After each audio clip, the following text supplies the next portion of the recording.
The following program is from NET, the National Educational Television Network. Debate. James Baldwin versus William Buckley. Subject. Has the American dream been achieved at the expense of the American Negro? This debate was held recently at the Cambridge Union, Cambridge University, England, and was recorded for use by NET. Well, here we are in the debating hall of the Cambridge Union. Hundreds of undergraduates and myself waiting for what could prove one of the most exciting debates in the whole 150 years of the Union history. I don't think I've ever seen the Union so well attended. There are undergraduates everywhere. They're on the benches, they're on the floor, they're in the galleries, and there are a lot more outside clamoring to get in. Well, the motion that has drawn this huge crowd tonight is this, that the American dream has been achieved at the expense of the American Negro. The debate will open with two undergraduate speakers, one from each side, and then we shall have the first distinguished guest, Mr. James Baldwin, the well-known American novelist who's achieved a worldwide fame with his novel, Another Country. Then opposing the motion will be Mr. William Buckley, also an American, very well known as a conservative in the United States. I must stress a conservative in the American sense, author of a book called Up from Liberalism, and editor of the National Review, one of the early supporters of Senator Goldwater. Well, this is the setting of the debate, and at any moment now the President will be leading in his officers and his distinguished guests. He'll take his chair, and the debate will begin.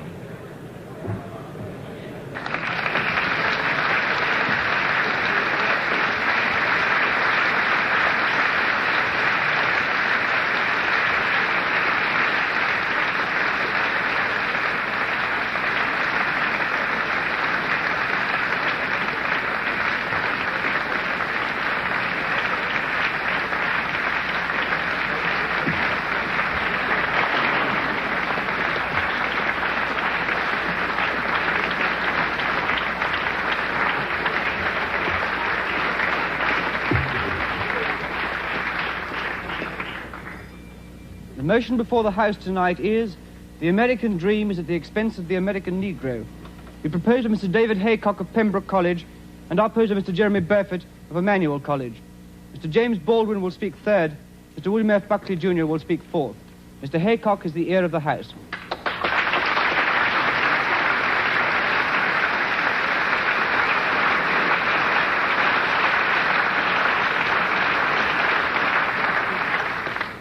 Mr. President, sir, it is the custom of the House for the first speaker in any debate to extend a formal welcome to any visitors to the House.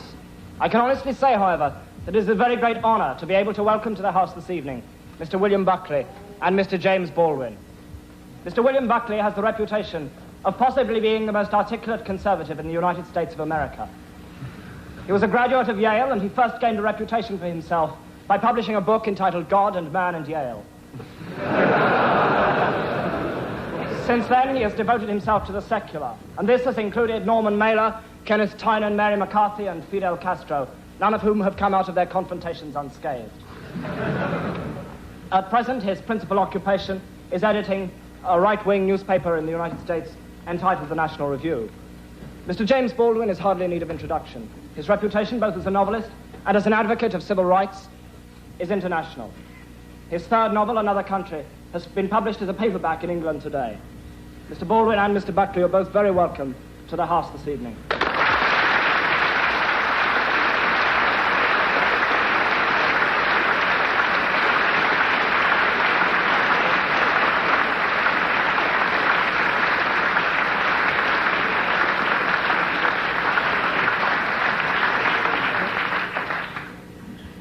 Imagine, Mr. President, a society which above all values freedom and equality. A society in which artificial barriers to fulfillment and achievement are unheard of. A society in which a man may begin his life as a rail splitter and end it as president. A society in which all men are free in every sense of the word. Free to live where they choose, free to work where they choose. Equal in the eyes of the law and every public authority, and equal in the eyes of their fellows. A society, in fact, in which intolerance and prejudice are meaningless terms. Imagine, however, Mr. President, that a condition of this utopia has been the persistent and quite deliberate exploitation of 1/9 of its inhabitants. That 1 man in 9 has been denied those rights which the rest of that society takes for granted. That 1 man in 9 does not have the chance for fulfillment or realization of his innate potentialities. That 1 man in 9 cannot promise his children a secure future and unlimited opportunities. Imagine this, Mr. President, and you have what is, in my opinion, the bitter reality of the American dream. A few weeks ago, Martin Luther King had to hold a nonviolent demonstration in Selma, Alabama, in his drive to register Negro voters. By the end of the week of his demonstrations, he was able to write quite accurately in a national fundraising letter from Selma, Alabama jail, "There are more Negroes in prison with me than there are on the voting rolls."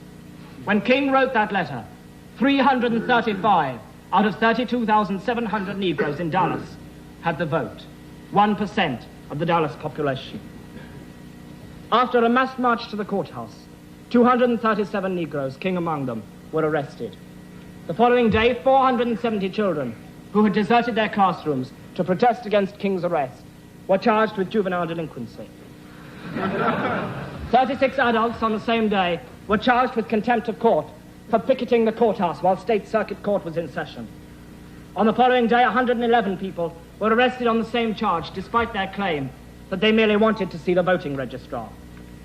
400 students were arrested and taken to the armory, where many of them spent the night on a cold cement floor.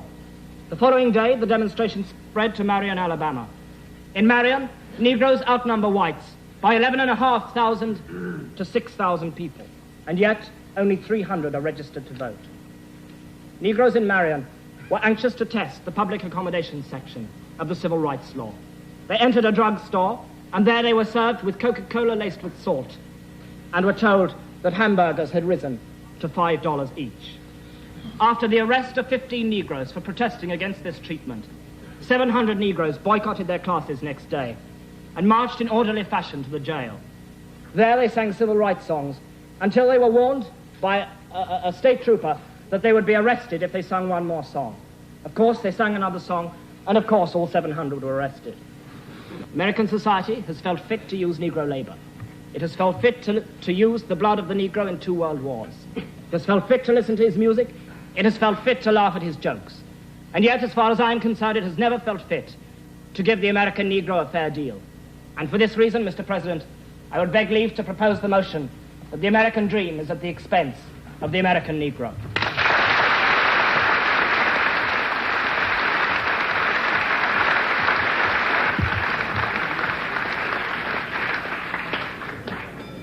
I now call Mr. Jeremy Burford of Emmanuel College to oppose the motion.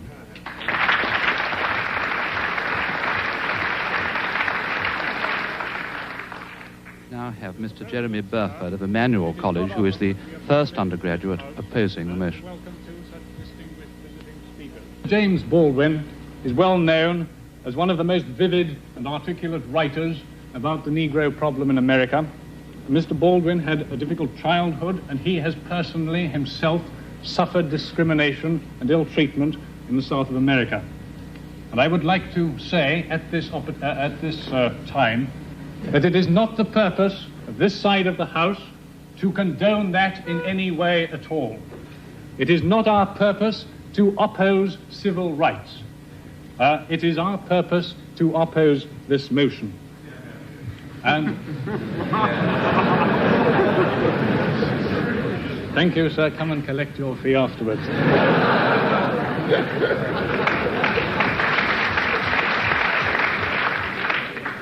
This side of the House denies that the American dream has in any way been helped by this undoubted inequality and suffering of the Negro. We maintain that, in fact, it has hindered the American dream. And if there had been equality, if there had been true freedom of opportunity, the American dream would be very much more advanced than it is now.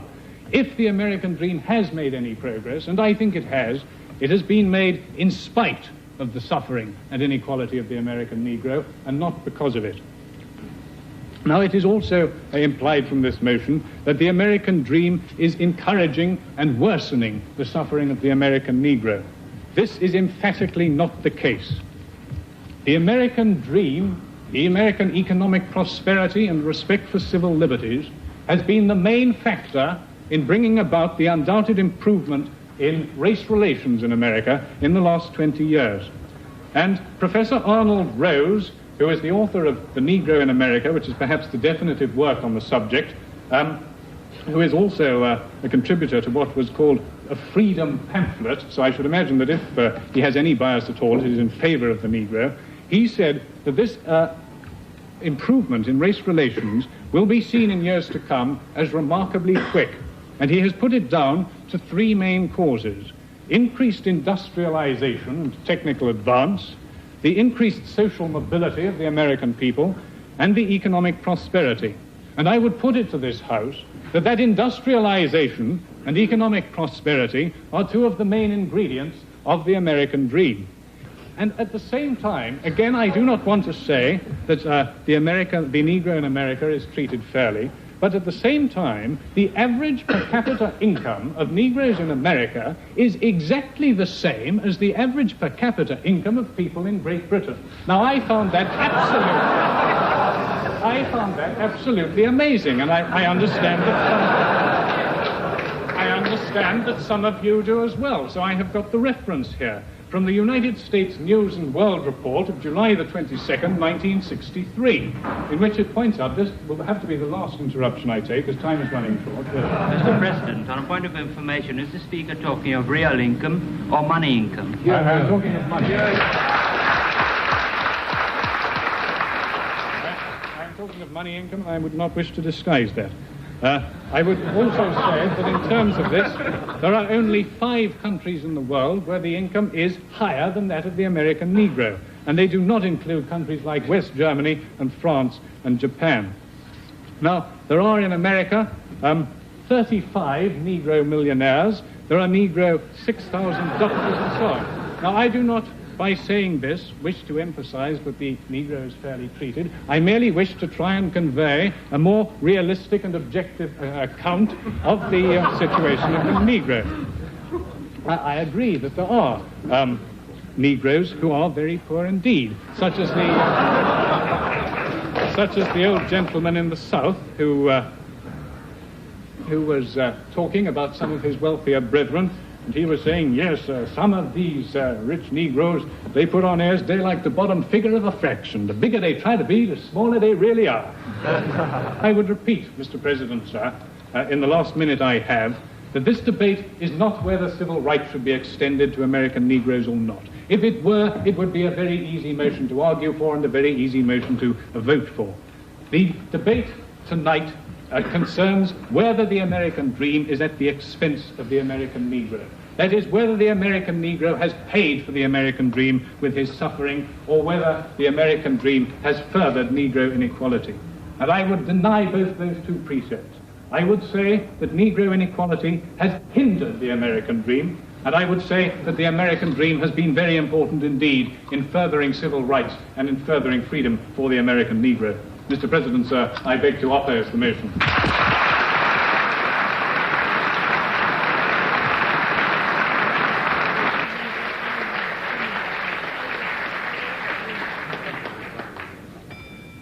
It is now with very great pleasure and a very great sense of honor that I call Mr. James Baldwin to speak third to this motion.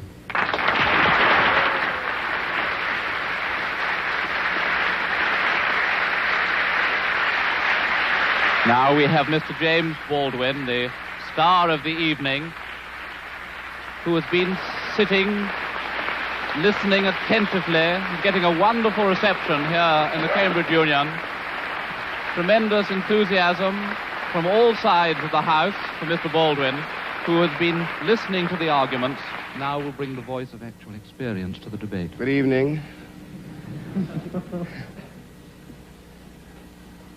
I find myself, not for the first time, in the position of a kind of Jeremiah. For example, I don't disagree with Mr. Burford that the inequality suffered by the American Negro population of the United States has hindered the American dream. Indeed, it has. I quarrel with some other things he has to say.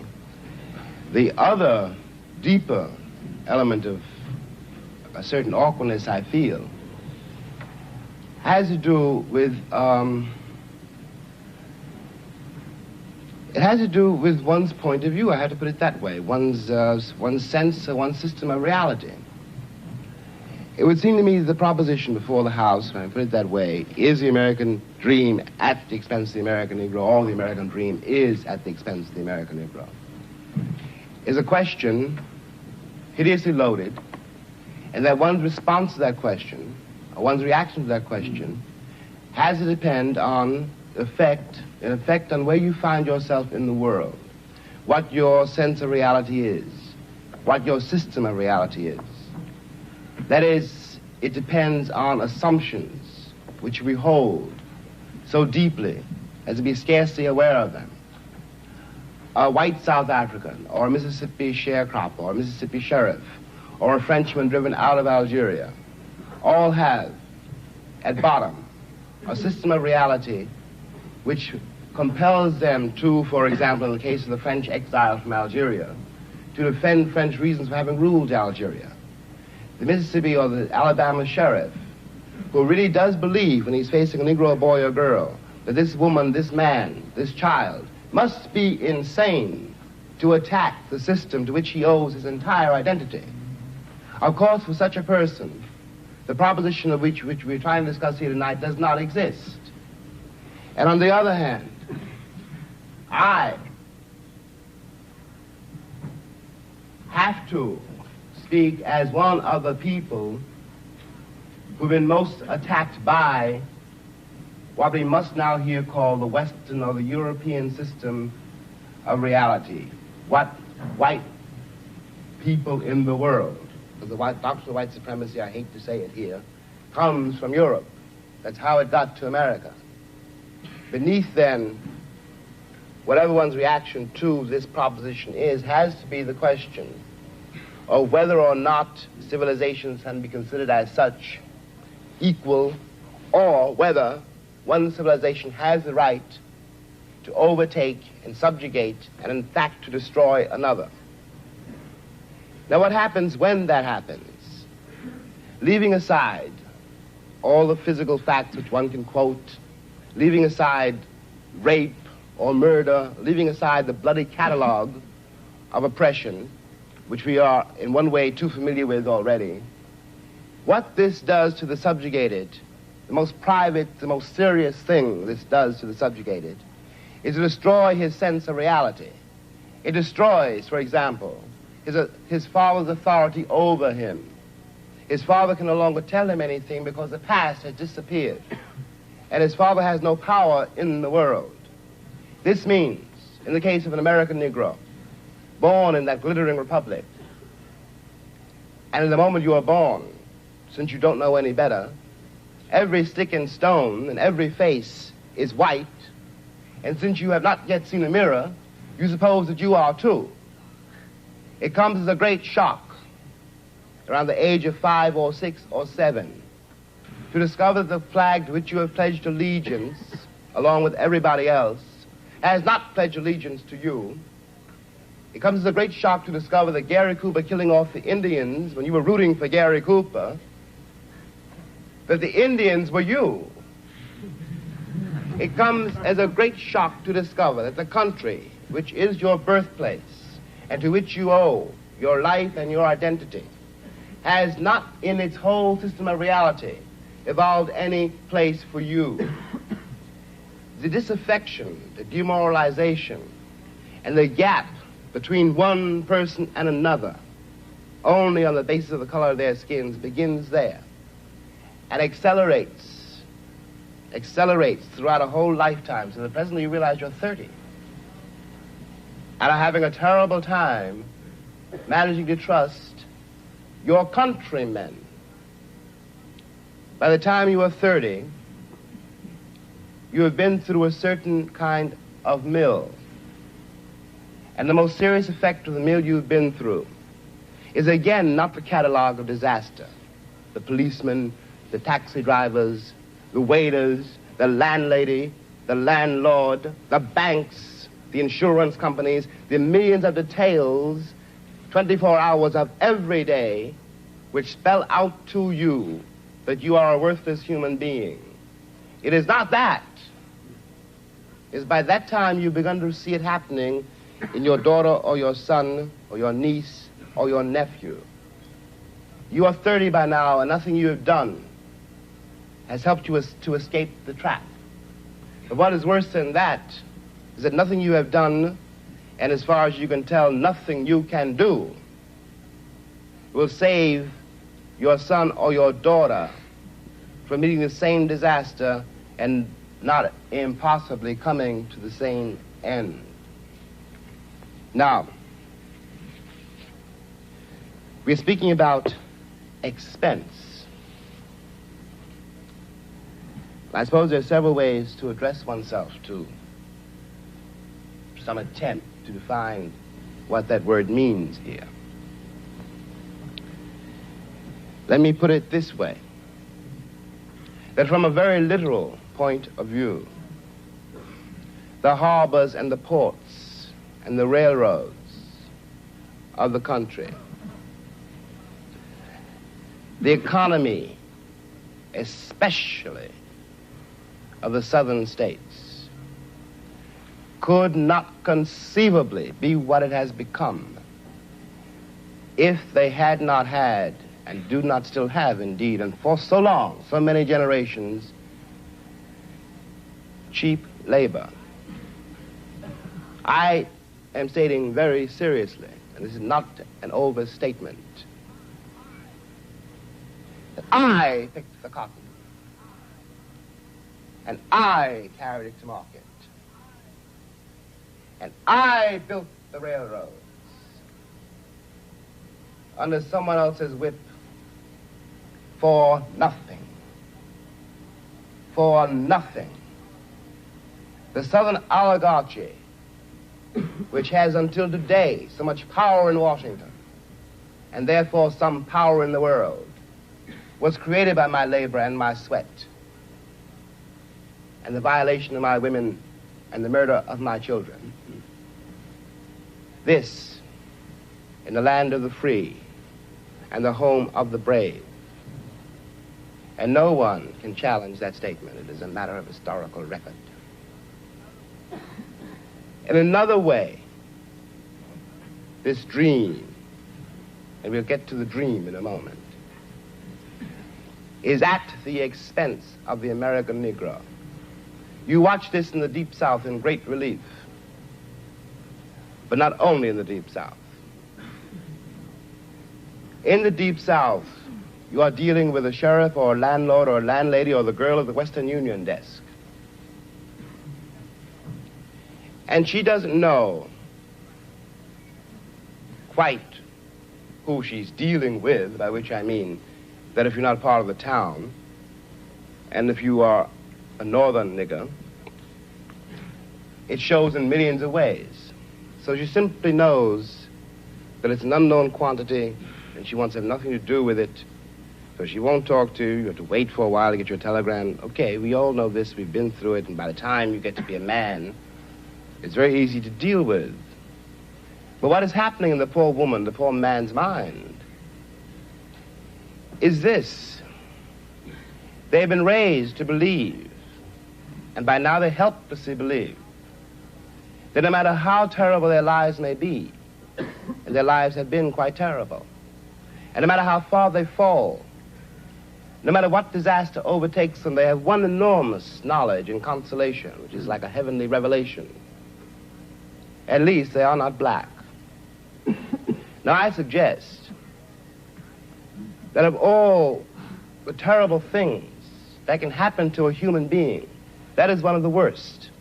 I suggest that what has happened to white Southerners is in some ways, after all, much worse than what has happened to Negroes there. Because Sheriff Clark in Selma, Alabama, cannot be considered, no one can be dismissed as a total monster. I'm sure he loves his wife, his children. I'm sure that, he likes to get drunk. He's, after all, one's got to assume, and he is visibly a man like me. But he doesn't know what drives him to use the club, to menace with the gun, and to use the cattle prod. Something awful must have happened to a human being to be able to put a cattle prod against a woman's breast, for example. What happens to the woman is ghastly. What happens to the man who does it is in some ways much, much worse. This is being done, after all, not 100 years ago, but in 1965, in a country which is blessed with what we call prosperity, a word we won't examine too closely, with a certain kind of social coherence, which calls itself a civilized nation and which espouses the notion of the freedom of the world. And it is perfectly true from the point of view now simply of an American Negro. Any American Negro watching this, no matter where he is, from the vantage point of Harlem, which is another terrible place, has to say to himself, in spite of what the government says we can't do anything about it. But those are white people being murdered in Mississippi work farms, being carried off to jail. Those are white children running up and down the streets. The government would find some way of doing something about it. We have a civil rights bill now. We had an amendment, the 15th Amendment, nearly 100 years ago. I hate to sound again like an Old Testament prophet, but if the amendment was not honored then, I don't have any reason for believing the civil rights bill will be honored now. And after all, one's been there since before, a lot of other people got there. If one has got to prove one's title to the land, isn't 400 years enough? 400 years, at least 3 wars. The American soil is full of the corpses of my ancestors. Why is my freedom or my citizenship or my right to live there, how is it conceivably a question now? And I suggest further that in the same way, the moral life of Alabama sheriffs and poor Alabama ladies, white ladies, their moral lives have been destroyed by the plague called color, that the American sense of reality has been corrupted by it.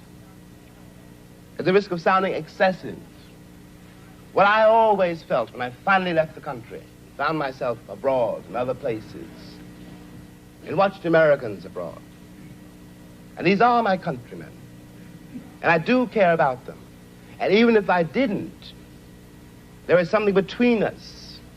We have the same shorthand. I know, when I look at a girl or a boy from Tennessee, where they came from in Tennessee, and what that means. No Englishman knows that, no Frenchman, no one in the world knows that except another black man who comes from the same place. One watches these lonely people denying the only kin they have. We talk about integration in America as though it was some great new conundrum. The problem in America is that we've been integrated for a very long time. Put me next to any African, and you will see what I mean. And my grandmother was not a rapist.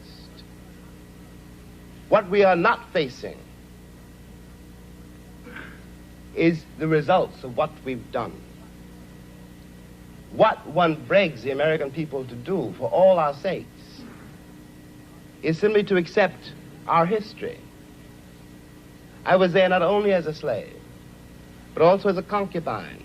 One knows the power, after all, which can be used against another person if you've got absolute power over that person.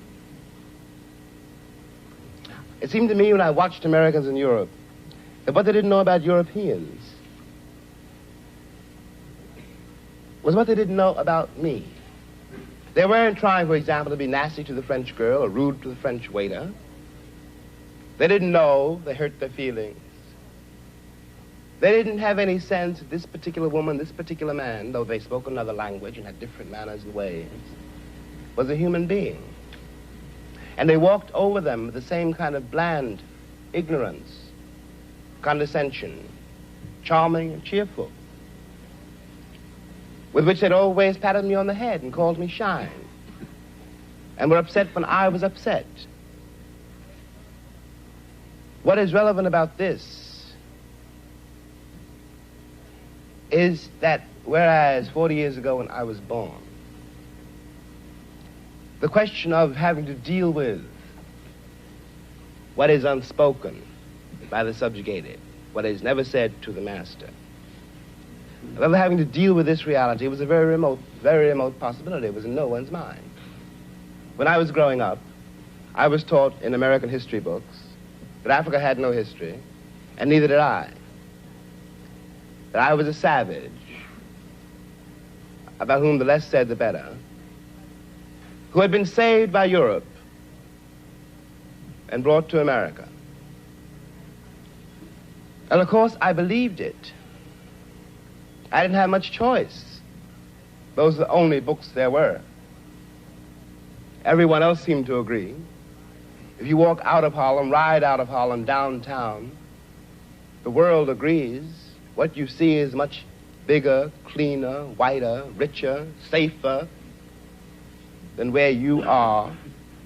They collect the garbage. People obviously can pay their life insurance. The children look happy, safe. You're not. And you go back home. And it would seem then, of course, that it's an act of God, that this is true, that you belong where white people have put you. It is only since the Second World War that there's been a counter-image in the world. And that image not come about through any legislation on the part of any American government, but through the fact that Africa was suddenly on the stage of the world, and Africans had to be dealt with in a way they'd never been dealt with before. This gave an American Negro for the first time a sense of himself beyond a savage or a clown. It has created, and will create, a great many conundrums. One of the great things that the white world does not know, but I think I do know, is that black people are just like everybody else. One has used the myth of Negro and the myth of color to pretend and to assume that you are dealing essentially with something exotic, bizarre, and practically, according to human laws, unknown. Alas, that is not true. We are also mercenaries, dictators, murderers, liars. We are human too. What is crucial here is that unless we can manage to establish some kind of dialogue between those people whom I pretend have paid for the American dream and those other people who have not achieved it, we will be in terrible trouble. I want to say at the end, at the last, is that that is what concerns me most.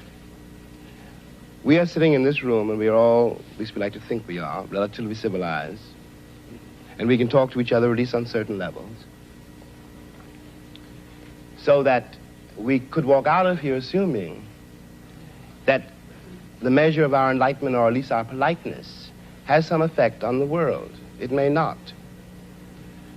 I remember, for example, when the ex-Attorney General, Mr. Robert Kennedy, said that it was conceivable that in 40 years in America we might have a Negro president.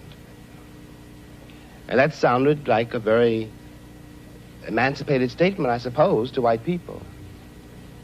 They were not in Harlem when this statement was first heard, and did not hear, and possibly will never hear, the laughter and the bitterness and the scorn with which the statement was greeted. From the point of view of the man in the Harlem barbershop, Bobby Kennedy only got here yesterday.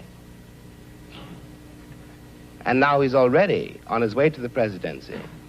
We've been here for 400 years, and now he tells us that maybe in 40 years, if you're good, we may let you become president. What is dangerous here is the turning away from anything any white American says. The reason for the political hesitation, and in spite of the Johnson landslide, is the one has been betrayed by American politicians for so long. And I am a grown man, and perhaps I can be reasoned with. I certainly hope I can be. But I don't know, and neither does Martin Luther King, none of us know how to deal with those other people whom the white world has so long ignored, who don't believe anything the white world says and don't entirely believe anything I or Martin say. And one can't blame them. You watch what has happened to them in less than 20 years. It seems to me that the city of New York, for example, this is my last point, which has had Negroes in it for a very long time. If the city of New York were able, as it has indeed been able, in the last 15 years to reconstruct itself, tear down buildings and raise great new ones, downtown and for money, and has done nothing whatever except build housing projects in the ghetto for the Negroes. And of course the Negroes hate it. Presently the property does indeed deteriorate because the children cannot bear it. They want to get out of the ghetto. If the American pretensions were based on more solid, a more honest assessment of life and of themselves, it would not mean for Negroes, when someone says urban renewal, that Negroes simply are going to be thrown out into the streets, which is what it does mean now. This is not an act of God. We're dealing with a society made and ruled by men. If the American Negro had not been present in America, I am convinced that the history of the American labor movement would be much more edifying than it is. It is a terrible thing for an entire people to surrender to the notion that 1/9 of its population is beneath them. And until that moment, until the moment comes when we, the Americans, we, the American people, are able to accept the fact that I have to accept, for example, that my ancestors are both white and black, that on that continent we are trying to forge a new identity for which we need each other, and that I am not a ward of America. I am not an object of missionary charity. I am one of the people who built the country. Until this moment, there is scarcely any hope for the American dream, because the people who are denied participation in it, by their very presence, will wreck it. And if that happens, it's a very grave moment for the West. Thank you.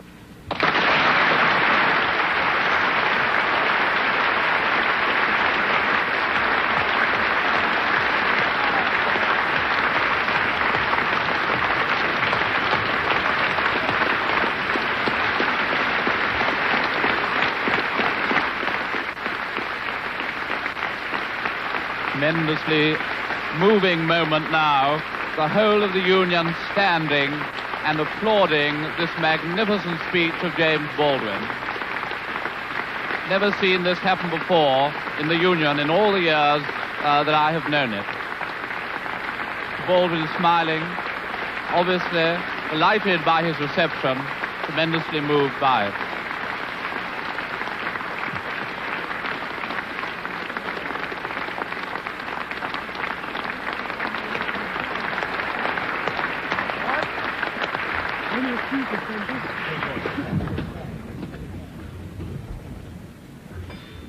I am now very grateful and very pleased to be able to call on Mr. William F. Buckley, Jr. to speak forth to this motion.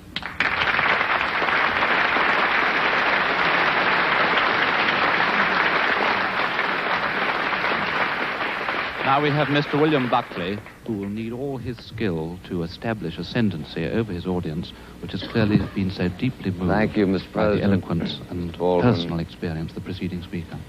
Take heart, Mr. Griffith. Gentlemen.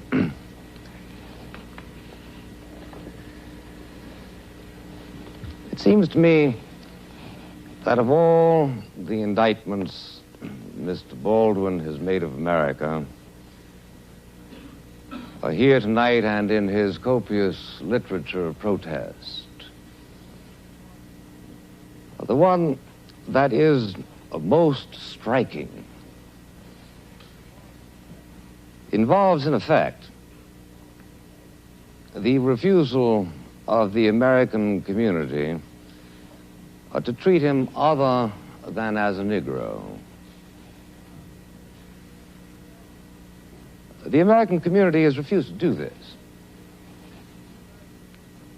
The American community, almost everywhere he goes, treats him with the kind of unction, the kind of satisfaction at posturing carefully for his flagellations of our civilization, that indeed, quite properly, commands the contempt which he so eloquently showers upon us. It is impossible, in my judgment, to deal with the indictment of Mr. Baldwin unless one is prepared to deal with him as a white man. Unless one is prepared to say to him, the fact that your skin is black is utterly irrelevant to the arguments that you raise. The fact that you sit here, as is your rhetorical device, and lay the entire weight of the Negro ordeal on your own shoulders is irrelevant to the argument that we are here to discuss. The gravamen of Mr. Baldwin's charges against America are not so much that our civilization has failed him and his people, that our ideals are insufficient, but that we have no ideals, that our ideals rather are some sort of a superficial coating which we come up with at any given moment in order to justify whatever commercial and noxious experiment we are engaged in. Thus, Mr. Baldwin can write his book, The Fire Next Time, in which he threatens America. He didn't, in writing that book, speak with the British accents that he used exclusively tonight, in which he threatened America with the necessity for us to jettison our entire civilization. The only thing that the white man has that the Negro should want, he said, is power. And he is treated from coast to coast in the United States with a kind of Buckley doesn't choose to give way the interrupter, Master, and he has done. The interrupter has now sat down. Goes beyond anything that was ever expected from the most servile Negro creature by a Southern family. I propose to pay him the honor this night of saying to him, Mr. Baldwin, I am going to speak to you without any reference whatever to those surrounding protections which you are used to in virtue of the fact that you are a Negro. And here we need to ask the question, what in fact shall we do about it, Mr. President? What shall we in America try to do, for instance, to eliminate those psychic humiliations which I join Mr. Baldwin in believing are the very worst aspects of this discrimination? You found it a source of considerable mirth to laugh away the statistics of my colleague, Mr. Burford. I don't think they are insignificant. They are certainly not insignificant in a world which attaches a considerable importance to material progress. It is, in fact, the case that 7/10 of the white income of the United States is equal to the income that is made by the average Negro. I don't think this is an irrelevant statistic, ladies and gentlemen. It takes a capitalization of $15,000, $16,000, $17,000 per job in the United States. This is a capitalization that was not created exclusively as a result of Negro travail. My great-grandparents worked too. Presumably yours worked also. I don't know of anything that has ever been created without the expense of something. All of you who hope for a diploma here are going to do that at the expense of a considerable amount of effort. And I would thank you, please not to belie the fact that a considerable amount of effort went into the production of a system which grants a greater degree of material well-being to the American Negro than that is enjoyed by 95% of the other peoples of the human race. But even so, to the extent that your withering laughter suggested here that you found this a contemptible observation, I agree. I don't think it matters that there are 35 millionaires among the Negro community. If there were 20 million millionaires among the Negro community of the United States, I would still agree with you that we have a dastardly situation. But I'm asking you not not to make politics as the crow flies, to use the fleeted phrase of Professor Oakeshott, but rather to consider what, in fact, is it that we Americans ought to do? What are your instructions that I'm to take back to the United States, my friend? I want to know what it is that we should do, and especially I want to know whether it is time, in fact, to abandon the American dream as it has been defined by Mr. Haycock and Mr. Burford. What, in fact, is it that we ought to do, for instance, to avoid two humiliations mentioned by Mr. Baldwin as being a part of his own experience during his lifetime. At the age of 12, you will find on reading his book, he trespassed outside the ghetto of Harlem and was taken by the scruff of the neck by a policeman on 42nd Street and Madison Avenue and said, "Here, you nigger, go back to where you belong." 15, 20 years later, he goes in and asks for a Scotch whiskey at the airport at Chicago and is told by the white barman that he is obviously underage and under the circumstances cannot be served. I know from your faces that you share with me the feeling of compassion and the feeling of outrage that this kind of thing should have happened. What, in fact, are we going to do to this policeman? And what, in fact, are we going to do to this barman? How are we going to avoid the kind of humiliations that are perpetually visited on members of a minority race? Obviously, the first element is concern. We've got to care that it happens. We have got to do what we can to change the warp and woof of moral thought in society in such fashion as to try to make it happen less and less. Let me urge this point to you, which I can do with authority, my friends, the only thing that I can tonight. And that is to tell you that in the United States, there is a concern for the Negro problem. Now, if you get up to me and say...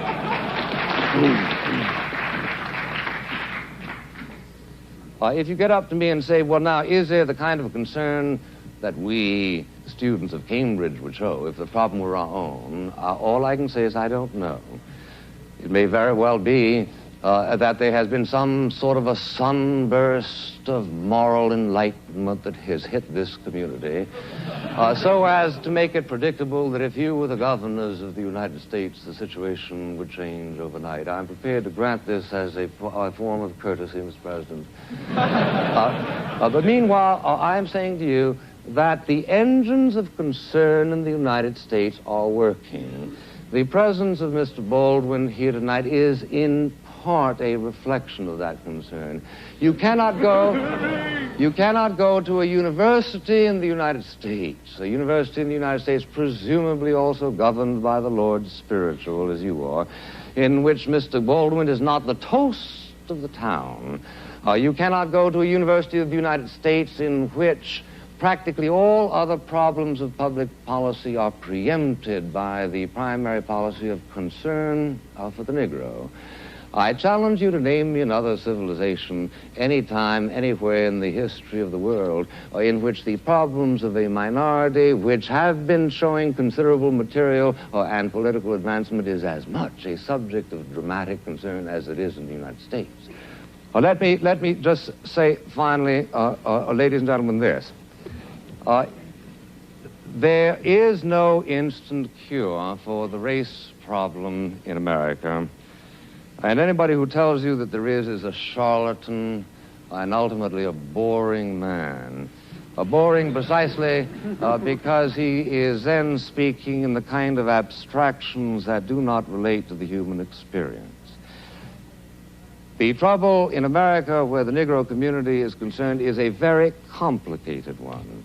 I urge those of you who have an actual rather than a purely ideologized interest in the problem to read the book Beyond the Melting Pot by Professor Glaser, also co-author of The Lonely Crowd, a prominent Jewish intellectual, who points to the fact that the situation in America where the Negroes are concerned is extremely complex as a result of an unfortunate conjunction of two factors.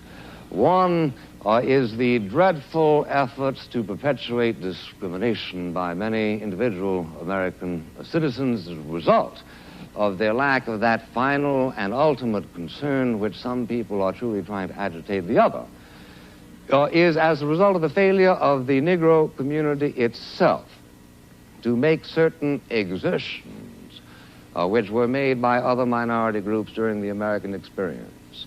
If you can stand a statistic not of my own making, let me give you one which Professor Glaser considers as relevant.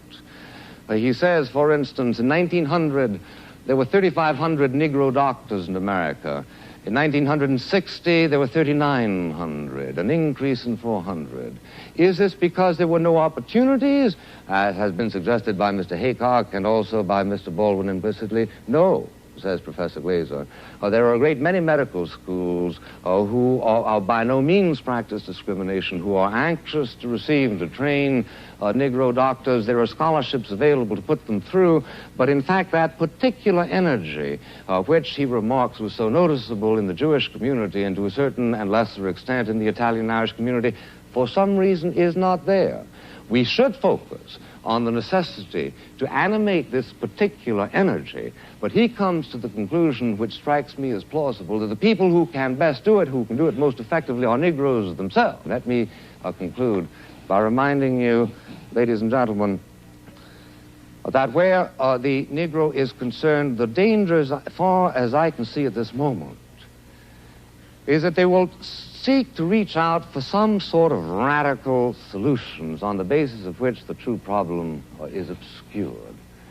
They have done a great deal to focus on the fact of white discrimination against the Negroes. They have done a great deal to agitate a moral concern, but where, in fact, do they go now? They seem to be slipping, if you will read carefully, for instance, the words of Mr. Bayard Rustin, towards some sort of a Procrustean formulation which ends up less urging the advancement of the Negro than the regression of the white people.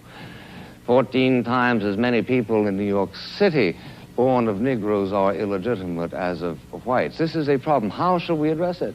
By seeking out laws that encourage illegitimacy in white people? This, unfortunately, tends to be the rhetorical momentum that some of their arguments are taking. One thing you might do, Mr. Buckley, is let them vote in Mississippi. I agree. I agree.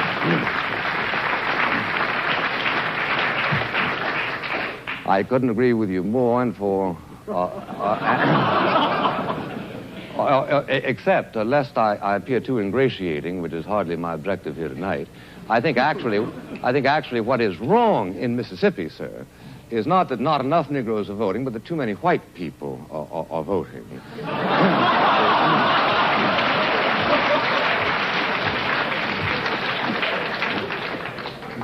Booker T. Washington said that the important thing where Negroes are concerned is not that they hold public office, but that they be prepared to hold public office. Not that they vote, but that they be prepared to vote. What are we going to do with the Negroes, having taught the Negroes in Mississippi to despise Barnett, Ross Barnett? Shall we then teach them to emulate their cousins in Harlem and adore Adam Clayton Powell, Jr.? It is much more complicated, sir, than simply the question of giving them the vote. If I were myself a constituent of the community of Mississippi at this moment, what I would do is vote to lift the standards of the vote so as to disqualify 65% of the white people who are presently voting. Not simply to give the... I say then that what we need is a considerable amount of frankness that acknowledges that there are two sets of difficulties. The difficulties of the white person who acts as white people and brown people and black people do all over the world to protect their own vested interests, who have, as all of the races in the entire world have, and suffer from a kind of a racial narcissism which tends always to convert every contingency into such a way as to maximize their own power. That, yes, we must do. But we must also reach through to the Negro people and tell them that their best chances are in a mobile society. And the most mobile society in the world today, my friends, is the United States of America. The most mobile society of the United States in the world is the United States of America, and it is precisely that mobility which will give opportunities to the Negroes which they must be encouraged to take.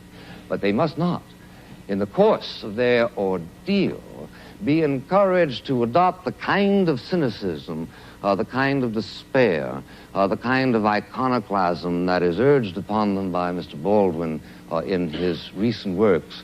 Because of one thing, I can tell you, I believe with absolute authority, that where the United States is concerned, if it ever becomes a confrontation between a continuation of our own sort of idealism, the private stock of which, granted, like most people in the world, we tend to lavish only every now and then on public enterprises, reserving it so often for our own irritations and pleasures. But the fundamental friend of the Negro people in the United States is the good nature, and is the generosity, and is the good wishes, is the decency, the fundamental decency that do lie at the reserves of the spirit of the American people. These must not be laughed at, and under no circumstances must they be laughed at, and under no circumstances must America be addressed and told that the only alternative to the status quo is to overthrow that civilization which we consider to be the faith of our fathers, the faith indeed of your fathers. This is what must animate whatever meliorism must come, because if it does finally come to a confrontation, a radical confrontation between giving up what we understand to be the best features of the American way of life, which at that level is indistinguishable so far as I can see from the European way of life, then we will fight the issue.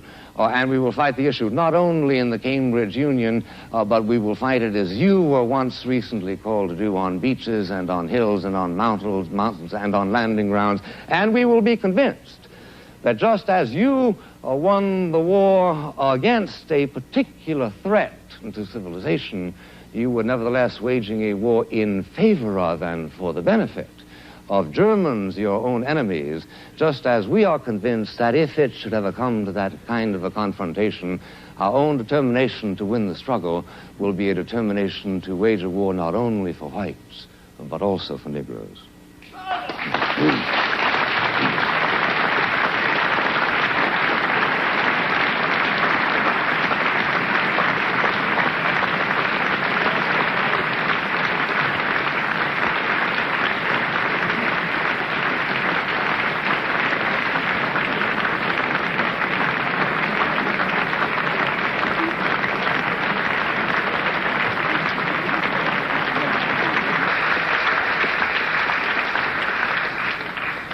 Will the tellers take their places, please? They voted in favor of the motion being that the American dream is at the expense of the Negro.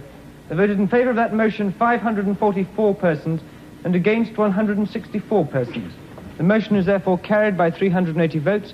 I declare the House to stand adjourned.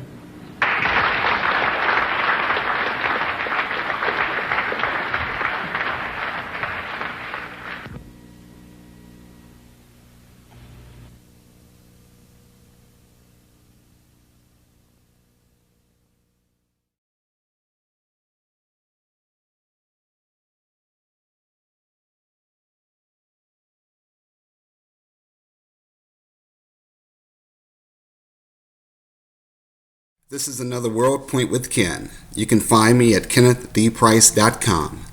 Take care and God bless you.